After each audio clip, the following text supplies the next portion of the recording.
Hey everybody, welcome back to the Commander Duo. This is Will. I have one of our first deck profile reviews ever. It's going to be quite a bit different than a normal one. For starters, it's off of Kenrith, the Return King, but it's a completely custom proxied version of the deck based around the Three Kingdoms. So it's going to be like the Three Kingdoms Portal set. And if you guys don't already know, that some of the cards in that set are extremely expensive. This is more of like a project that I was working on, just as like a fun deck with my friends. They don't care that I don't have the real cards because some of them are like really expensive and they're not even that great. But I really like the Dynasty Warriors, Romance of the Three Kingdoms era, and the fact that they actually have those in cards I thought was really cool.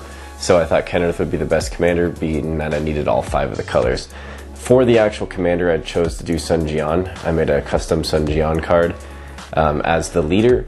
It's a little hard to see the text. It was printed from makeplayingcards.com, and they look great, but as you know, Kenrith has a lot of text, and so fitting it all in was a little difficult with the style that I chose, with the more art than words. So that's why I have the flip side where you can read it a lot better. But yeah, this is my deck profile on the Sun Jian / Kenrith Three Kingdoms era deck. So let's get started, and I'll kind of explain how I have it built and what I want the deck to do.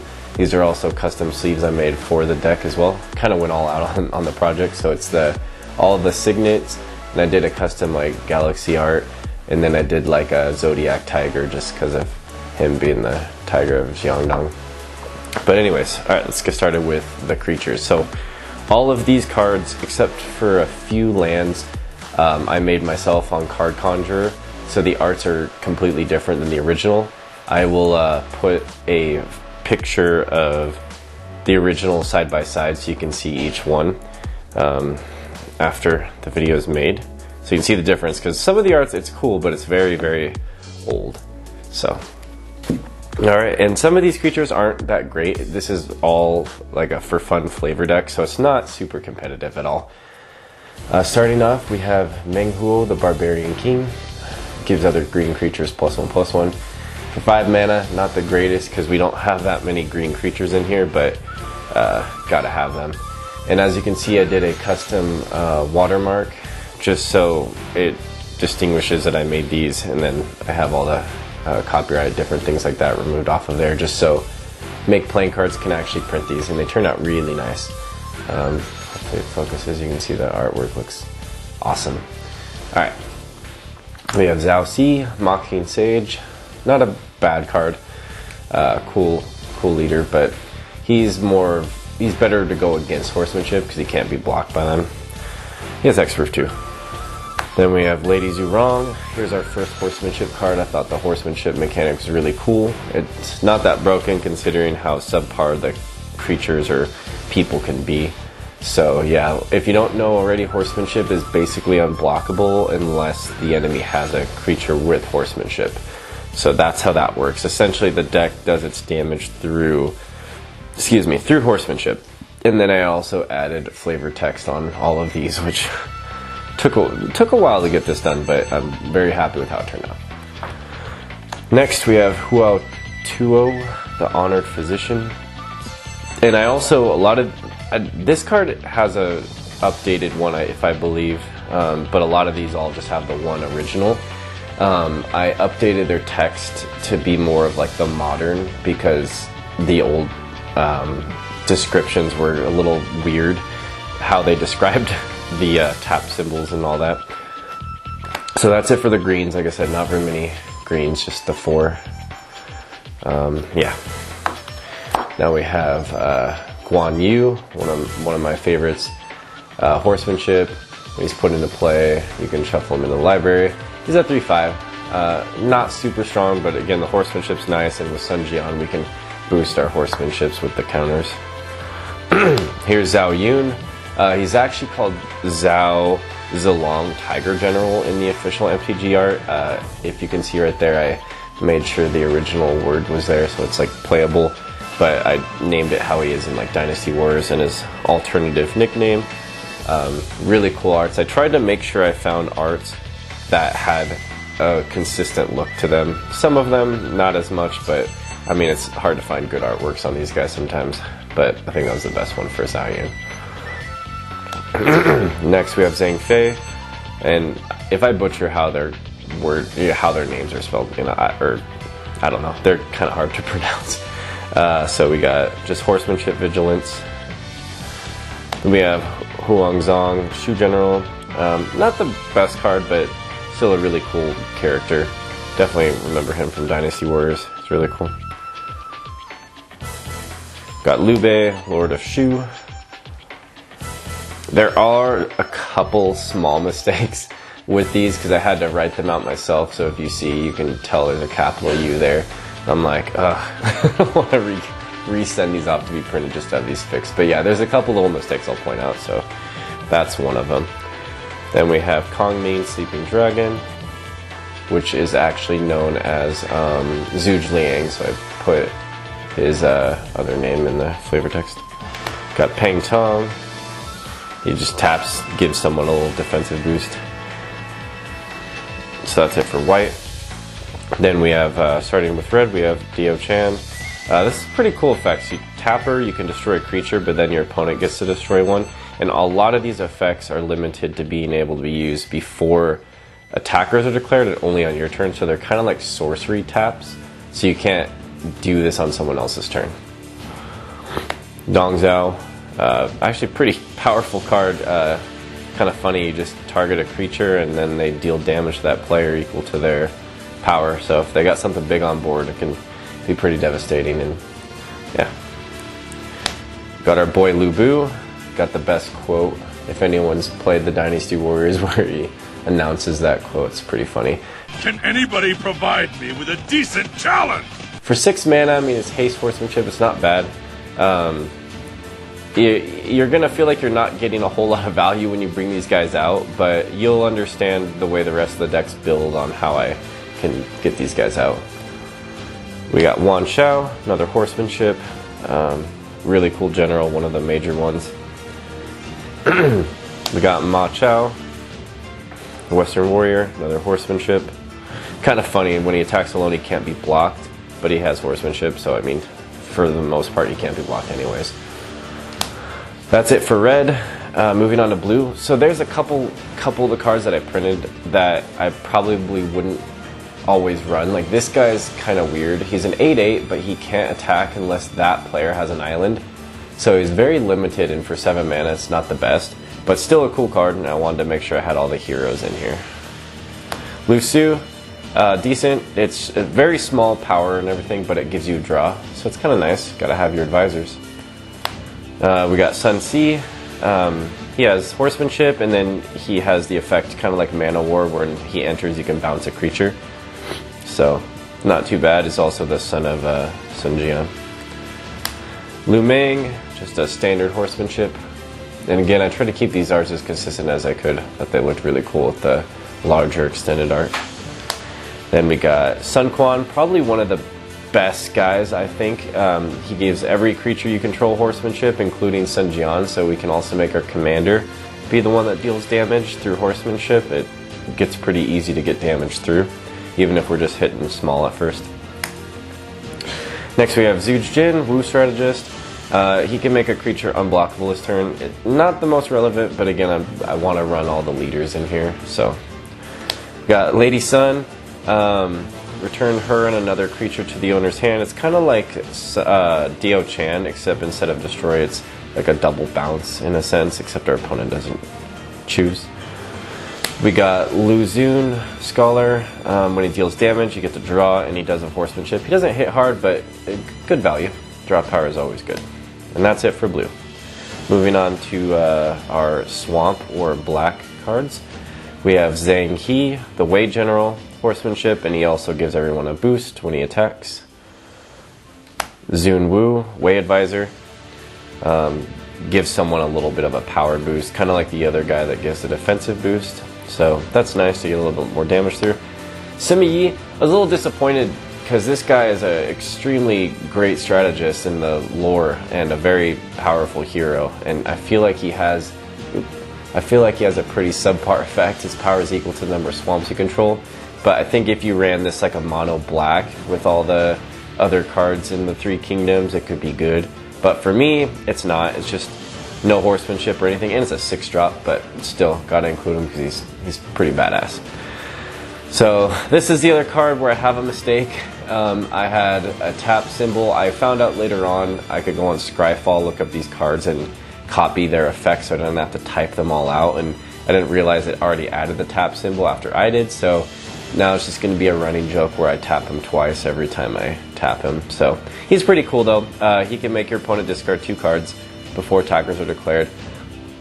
I actually made this deck not to be mean at all, so I don't know how I would play. I'd have to play this very strategically rather than just being a dick and just choosing people every turn for that. So yeah, still pretty cool. Cao, or I guess he's pronounced Tao Tao, even though it looks like Cao. Pretty cool guy. Zhao Dun, the one-eyed. Always like this guy. He has horsemanship. You can also sacrifice him, return a black card from grave to hand. Any black card. So that's nice. It's not limited to just creatures. Then we have Cao Ren, Wei Commander. So he has horsemanship. You do lose some life when he comes on board, but it's all good. We have Sun Jian or Kenrith, and for 3 mana, you can gain 5 life. So it's really not a big deal.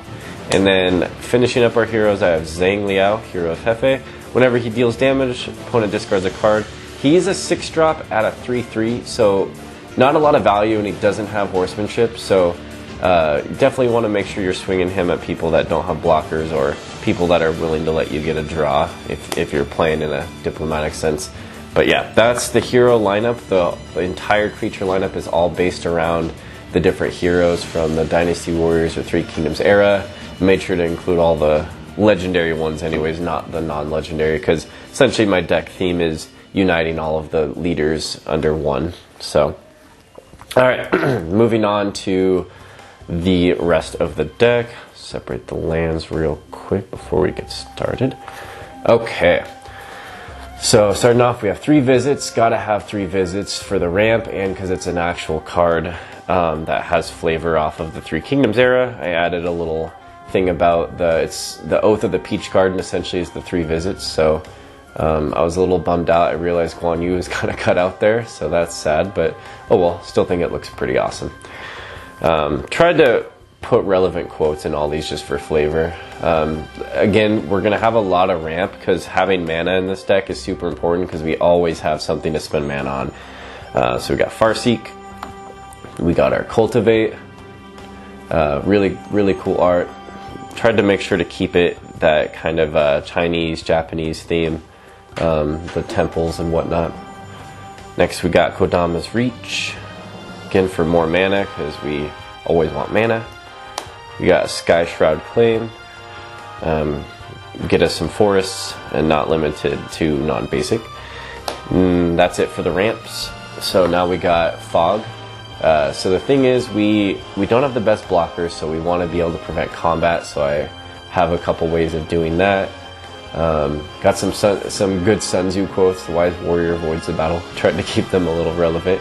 But yeah. Next we have something from the Three Kingdoms era, riding the Dilu Horse. Really cool card. So it gives a creature +2/+2 and horsemanship permanently. It's one of those unique cards that isn't until end of turn. So you can essentially put this on like Sun Jian, and now he's can always be +2/+2 with horsemanship, which is awesome. Makes him a threat. You can put this on whoever you want, so had to make sure to have him. Also for flavor, got Wielding the Green Dragon. Target creature gets +4/+4 till end turn. Then with the flavor quote, talks about Guan Yu's Crescent Moonblade. That's who it's based off of, if you didn't know. So I thought that was really cool. Had to add the flavor. Then we got Exploration. I run a lot of lands in this deck just because mana, I always want to be able to play mana and ramp, so I thought it'd be good to have Exploration. And now, here's where it gets a little interesting. So the deck is supposed to be kind of group hug in a little bit, but not really. It's supposed to be very diplomatic, so I want to be able to add, I want mana. That's the biggest thing. You always want mana, but you also want to, help your opponents out and make it so they don't want to get rid of your stuff, because typically if you have like Mirari's Wake, that's a huge threat. having Heartbeat of Spring, unless someone really doesn't need extra mana, they're probably not going to ever get rid of this. So it does help your opponent, but it does help you out too. Again, this is meant for like casual fun play. It's not meant for a competitive scene. Magic to me, especially Commander, is about having fun and making sure your friends have fun and, you know, have a good time. So yeah, that's why I run that. We also run the Rite of Flourishing. Does the same thing but better. Extra draws for everyone and an extra land. Actually, yeah, I guess it's technically different. Rather than double mana, it's extra land, extra draw. And then I got a nice little Romance of the Three Kingdoms quote on there. Empire long divided must unite. Long united must divide. Thus it has ever been. Tried to get as many. There's not very many of those quotes that really fit, so I tried to get as many of them in. Also really pretty artwork too. Yeah. Mana Reflection. This is just, again, for me to get extra mana, so it produces double. We got our Zendikar Resurgent. Can't go wrong with that. It's adds an extra mana, and whenever you cast a creature spell, draw. So we're getting value off of bringing our heroes out. Awesome card. This will see threat, so I mean it's hard to keep this on board because I don't run counter spells or destruction, things like that. It's kind of like, again, I play this diplomatically in the whole deck, and the whole point of the Romance of the Third Kingdom is diplomacy. So if I can try to incite someone via what I can offer to them to not destroy it, that's how I'm going to try to keep that alive, through diplomacy. Creates a whole different aspect of the game when you play strict diplomacy. Next we got our Holy Day. Prevent us from taking that lethal damage or just a big swing that we can't afford to take. Yeah, then we got Riding Red Hair. This gives +3/+3 horsemanship till end of turn. Again, it's not like Dilu Horse, but it's flavor and it gives us a little bit of a boost. Alright, next we got Kindred Boon.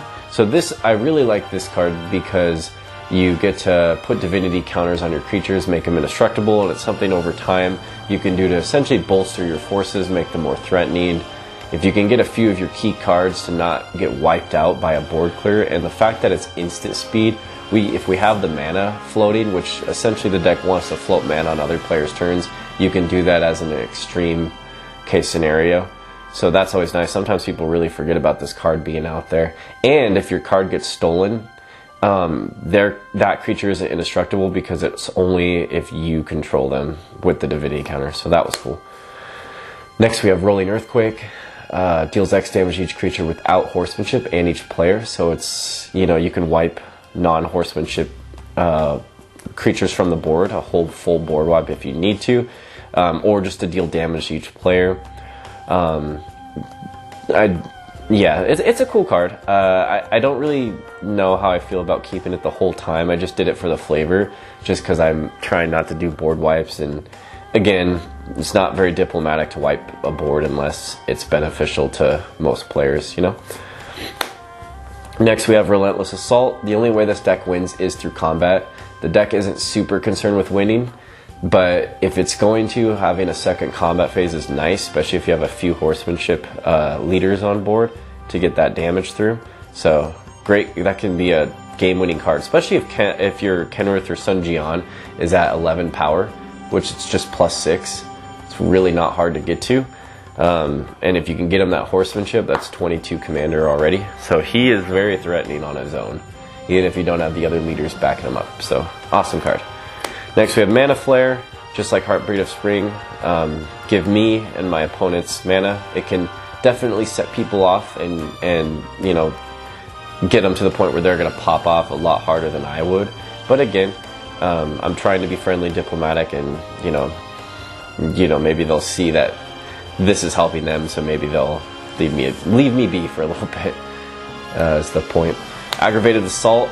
Great card. It's an enchantment and it gives us the ability to keep doing battle phases if you have the mana. It can be very scary late game. Could potentially just wipe everyone out if this can't be removed and you have that crazy mana to play with. Next we have Kindred Discovery. I ran all the Kindred cards that I found that were relevant. I think I got them all in here, but maybe not. I think there's a red one that I didn't get. But this is great because you choose a creature type. When it enters the battlefield or attacks, we draw. So that's great because we're getting more draw power and value, because with Kenrith it costs 4 mana just to draw a card, and I'm wanting to save mana to give other people stuff. The whole point is I'm mainly using this to bump my creatures, do the trample haste, and then only giving myself any of this if I actually need it. Otherwise it goes to my opponents as diplomatic favors. So yeah, now we have darkness, again prevent combat. This is in the form of the swamp version of it. Another Sun Tzu quote on there that I like. Now we have Kindred Dominance. This is actually probably the only board clear card that I run. It wipes basically everything out except the creature type that I choose, which would be humans, because they're all humans. So if I need to wipe a board and go for the throat, that's what I'll do as a last case scenario, because again, I'm not trying to really ruin people's days, but you know, games get out of hand if no one has anything to answer whatsoever. So yeah. Alright, that's it for that chunk. Now we got Mirari's Wake, great card. If I can run it, makes sense. You get a little bit of a boost and you get that extra mana, because again, extra mana is what we need. Got Vanquisher's Banner. This is nice just to get the extra draws when you cast creature spells of the type, since we're all humans, and they get a little bit of a boost. Great artwork as well. Can't go wrong there. And last we got the Soul Ring, just because it's Commander and why not. This was, I think, an actual Magic art. A lot of these other ones are all custom ones I found and looked up and everything, but I think this was a Magic one, but it just looked fitting to me, to the style that I was going for, and I thought it was pretty cool. So that was the art I chose for that one. Alrighty, so last but not least, we have our lands. It's a pretty big lineup, so I'll go through these here. Again, with the custom lands, I customized all of the ones that you see with the Zodiac symbol. The rest of them I just got from MPCFILL, because there are some really cool lands on there. So first we got our command tower. We've got 5 colors, so makes sense. We got our Exotic Orchard, add 1 mana of any color that an opponent can produce. We're always going to have a need for whatever they can produce. Forbidden Orchard, kind of you can play it a little bit diplomatically. You get mana of any color, but you can also give someone a 1/1 spirit if they need it for a blocker, attacker, for fodder, whatever they might need it for. It kind of puts a little bit of a favor on your opponent. Maybe, maybe not, depends. We got our Reliquary Tower, really pretty art on that one. Then we got Path of Ancestry, great card. Once we have that in play, you get some nice scries going, and I thought it was cool because it actually has a little path leading up to the little dojo. Got our Cavern of Souls for, you know, we don't want our creatures to get countered just because of how much we sink into them, especially Kenrith or Sunjian. And since they're all humans, it's just a great card to run. Got a cool little frozen background I found. Alright, and now going on to our basics. I don't know the guy who made these, but they're off MPCFILL. They're gorgeous. They're like a full art, almost looks like a brushed paint style on some of these. Really pretty. So I went with 2 of each basic. So we got our 2 forests, then we got our 2 plains. It has a guy on a boat. Looks super pretty art. Definitely fits. And we got our mountains. Islands, beautiful art with the sunset. Here, see better. Then last we got our swamp. This is super cool. It's like a night dojo with stairs leading up to it. If you look close, you can kind of see it has that canvas look to it. And these turned out really cool. Yeah, that's it for basics. We do 2 of each because we have so many. Really, Abby? Every video, I swear. Sorry, guys. Now, to finish it off, we're going to go with our fetches first. All with like a full art, kind of oriental Japanese style. Very pretty.